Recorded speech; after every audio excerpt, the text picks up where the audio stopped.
right, we have heard that in evidence that health have been missing from those discussions, and certainly from my own local authority also that there are elements of health input that get put in the plans that then aren't delivered for whatever reason. And the struggle that certainly comes across to me is the ability for that education provider, the local authority, to hold health to account and to tie them in to that. Ultimately, the fallback from that, from parents and from the schools, comes into the local authority and into the education department and not directly to the health service. So I wonder what powers the local authority actually has to tie all that in. So then I think it's a lot of this is about leadership.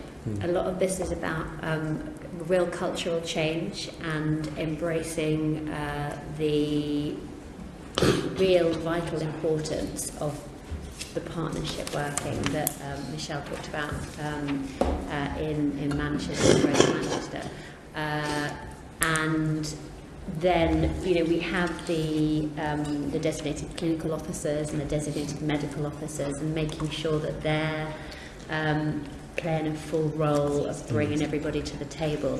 I do think there are some.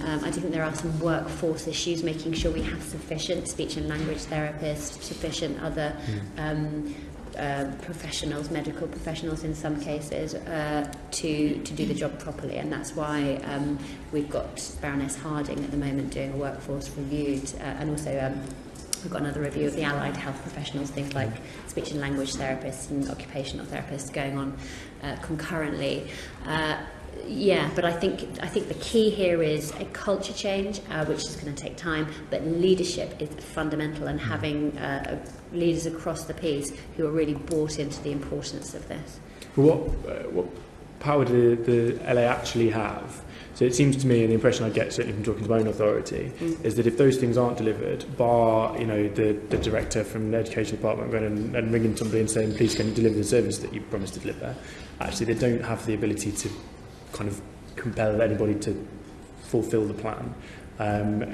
It seems as though ultimately, as I guess Emma kind of touched on at the beginning, it feels to them that they have been left holding the funding kind of proper hot potato, absolutely, and left to take responsibility for what actually is a failing within health. And I can understand that would be a massive frustration, but that again is about leadership, and it's about building those. So we took a decision to devolve a lot of decision making about the way the health and care money is spent to local areas,